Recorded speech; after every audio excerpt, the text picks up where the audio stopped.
ይበል እስኪ እሱ አይደለም። እስኪ ሩታን ጠይቋት። ሩታን መልስ ስጪ በሏት እስኪ ስለ ነጻነት። ማናት ነጻነት በሏት። እኔ ሩታ የምትሰጠውን ሳቃለሁ ቀድሜ።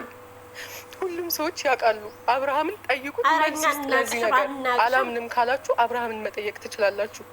እኔ ምንም የዋሸሁት ነገር የለም። እውነት ነው ያወጣሁት። እንደ ሴት ልጅ ተጎድቻለሁ። ዛቻ እየደረሰብኝ ነው።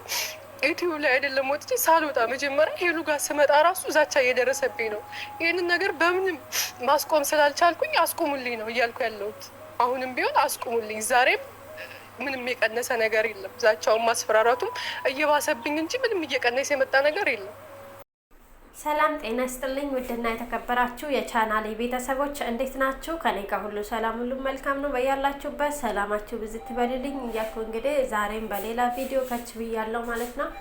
እንግዲህ እርዱኝ፣ አግዙኝ ወይም ደግሞ በቃ እያለች ነው እህታችን ነፂ ማለት ነው። እና የአብርሽ የድሮ አፍቃሪዋ ማለት ነው። እውነት ለመናገር በጣም ይከብዳል። ምን ለማለት ፈልጌ ነው፣ ከዚህ በፊት የት እንደነበረች የዩኒቨርሲቲ እንግዲህ የዩኒቨርሲቲ ትምህርት ሄዳ ዱባይ ራሱ እስከምትመጣ አብርሽና ሩታ እስከሚመጡ ድረስ የምታወረው ቮይስ ሪከርድ አለኝ እያለች ነው ማለት ነው እህታችን እነዚህ እንግዲህ ዛቻ እና የሴትነት ጥቃት እንደውም ደግሞ እየደረሰብኝ ነው እያለችው ያለችው ማለት ነው። እውነት ለመናገር እንደዚህ ከሆነ በጣም ከባድ ነው ማለት ነው። ምን ልላችሁ ፈልጌ ነው፣ አብርሽ እያስፈራራት ይሁን ወይስ እንዴት ነው? ያለፈው ሁሉም አልፏል ማለት ነው። እና ያለፈው ላይፋችን ያልፋል። አዲስ ህይወት ሲጀመር ደግሞ ያለፈው ታሪካችን የሚነሳበት ከሆነ በጣም ከባድ ነው ማለት ነው። እንደዚህም ሆኖ ደግሞ ዛሬ ላይ ስላደገ ዛሬ ላይ እንደዚህ ስለሆነ እኔን ጥሎኝ ስለሄደ ለዛ ነው እያለች ነው አለችው ማለት ነው። ሩታም ሆነች እንግዲህ አሁን ላይ እርጉዝ ናት እሷ ማለት ነው። ሩታዬ እርጉዝ ናት የኔ ቆንጆ ማለት ነው።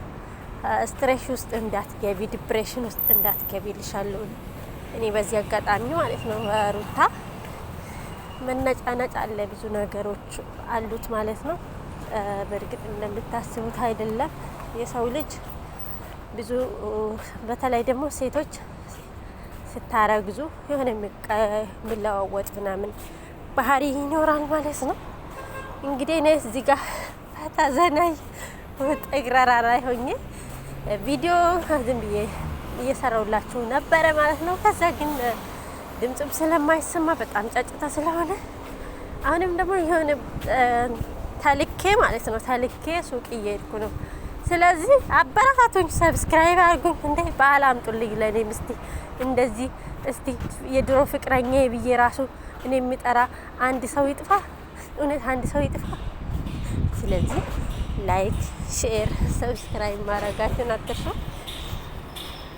እላችኋለሁ። ውድና የተከበራችሁ የቻናሌ ቤተሰቦች ሀሳብ አስተያየታችሁን ግን በኮሜንታችሁ አሳውቁኝ እላለሁ ማለት ነው። እንግዲህ ሶፍትም እናቀብልሻለን አንቺ በአብርሽና በሩታ ሳትመጪ በፊት ማለት ነው።